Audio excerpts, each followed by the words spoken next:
Hello मेरे student, मैं आज आपको संज्ञा की संपूर्ण जानकारी देने आया हूँ। और संज्ञा कितने प्रकार की होती है, संज्ञा किसे कहते हैं, तो चलो हम स्टार्ट करते हैं कि भाई संज्ञा किसे कहते हैं। तो हम टॉपिक डालते हैं कि भाई संज्ञा, तो संज्ञा किसे कहते हैं मैं आज आपको बताने आया हूँ। तो इसकी हम परिभाषा लिखते हैं। तो किसी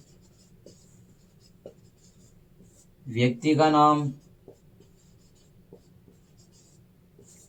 वस्तु का नाम,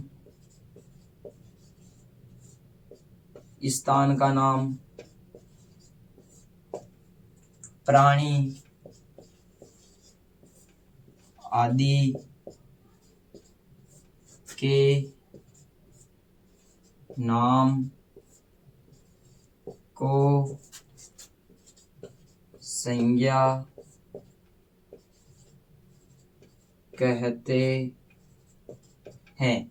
जैसे कि किसी व्यक्ति का नाम, जैसे कि उदाहरण के तौर पर हम ले लेते हैं, जैसे कि राम, श्याम, ऐसे किसी व्यक्ति का नाम। और जैसे किसी वस्तु का नाम, वस्तु जैसे कि ये एक बोर्ड है, ये एक मार्कर है, ऐसे किसी भी वस्तु का नाम। और स्थान का नाम, जैसे कि भीलवाड़ा हो गया, जयपुर हो गया, बिगोद हो गया, ऐसे किसी भी स्थान का नाम। प्राणी का नाम, जैसे कि जो भी हमारे प्राणी है, गाय भैंस ऐसे। और आदि के नाम को हम क्या कहते हैं, संज्ञा। अब बात करते हैं हम कि भाई संज्ञा कितने प्रकार की होती है। तो संज्ञा हमारी 3 प्रकार की होती है। मैं आपको बताता हूँ कौन कौन सी होती हैं। संज्ञा हमारी 3 प्रकार की होती हैं। कौन कौन सी होती हैं? एक तो है हमारे व्यक्तिवाचक संज्ञा, व्यक्तिवाचक संज्ञा। और दूसरी जो हमारी संज्ञा है वो है हमारे जातिवाचक संज्ञा।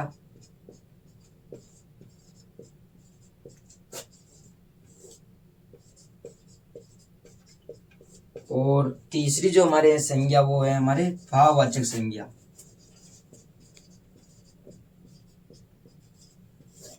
भाववाचक संज्ञा। अब क्या करेंगे हम ये स्टार्ट। तो अब हम इनको विस्तार से पढ़ते हैं कि भाई 3 ही संज्ञा कौन कौन सी होती हैं। तो सबसे पहले हमारे हैं व्यक्तिवाचक संज्ञा। तो व्यक्तिवाचक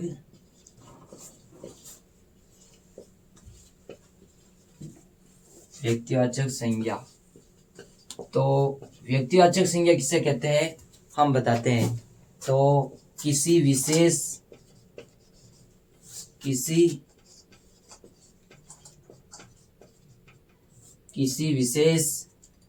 व्यक्ति, वस्तु, स्थान, ऐसे जो आदि के नाम है, आदि के नाम को व्यक्तिवाचक संज्ञा कहते हैं। व्यक्तिवाचक संज्ञा कहते। अब जैसे कि किसी विशेष का मतलब कि जैसे कि राम हो गया, जैसे व्यक्ति का नाम जो मैंने आपको संज्ञा बताई, जैसे कि राम, श्याम ऐसे। और जैसे विशेष व्यक्ति का नाम होना चाहिए, ऐसे नहीं कि उसका नाम। और वस्तु का नाम, वस्तु में जैसे कि अभी ये हमारे जातीय हो रहा है, जैसे कि उसका नाम ले लिया, जैसे कि सेलो पेन, तो वो एक विशेष हो गया। और स्थान का नाम, स्थान में भी विशेष, जैसे कि भीलवाड़ा, जयपुर, एक विशेष हो गया। और स्थान में बताए तो वो फिर जातीय आदि के नाम को हम क्या कहते हैं, व्यक्तिवाचक संज्ञा। अब हम पढ़ते हैं जातिवाचक संज्ञा। जातिवाचक संज्ञा किसे कहते हैं। तो हमारी जो दूसरी संज्ञा है उसका नाम है जातिवाचक संज्ञा। तो दूसरी संज्ञा है हमारी जातिवाचक संज्ञा। जातिवाचक संज्ञा। तो हम जातिवाचक संज्ञा किसे कहते हैं, जैसे कि 1 मिनट बंद कर रहे यार। किसी एक ही जाति, वर्ग समूह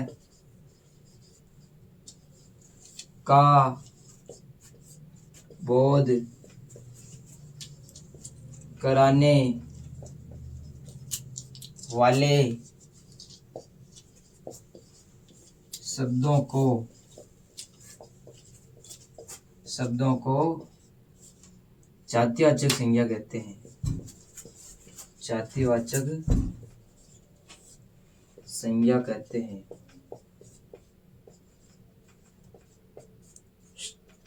अब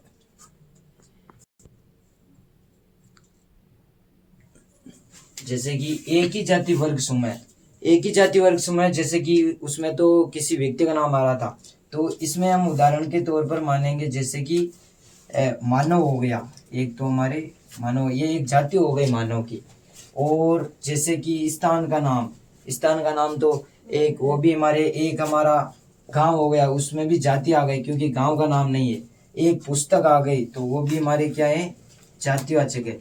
ऐसे अनेक शब्द हैं जो हमारे जातिवाचक होते हैं। तो फिर हम आपको बताते हैं कि भाई जातिवाचक संज्ञा के भी हमारे दो भेद होते हैं। कौन कौन से होते हैं वो मैं आपको बताता हूँ।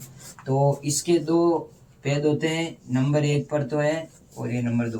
तो एक तो होता है हमारा द्रव्यवाचक। कौन सा? द्रव्यवाचक जातिवाचक संज्ञा है ना। और एक है हमारा समूहवाचक।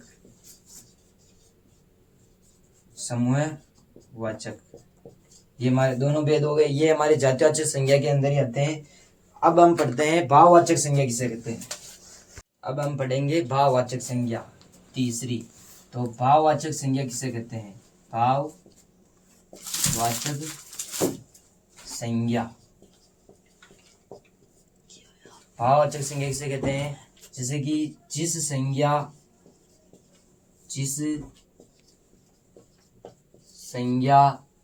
शब्द से किसी पदार्थ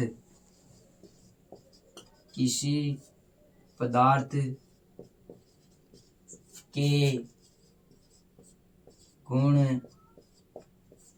धर्म, दशा,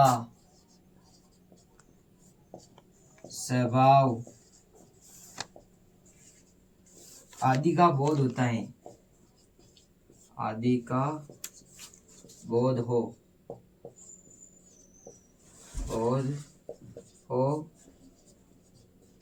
उसे हम भाववाचक संज्ञा कहते हैं। भाववाचक संज्ञा कहते हैं। जैसे कि इसके उदाहरण है, जैसे कि बुढ़ापा हो गया, बुढ़ापा, और मिठाई हो गया, मिठाइयाँ, और मानवता। ऐसे अनेक इसके उदाहरण है। तो ये हमारी संज्ञा का टॉपिक क्लोज हुआ। तो अगर वीडियो अच्छा लगा है तो लाइक सब्सक्राइब जरूर करें। धन्यवाद।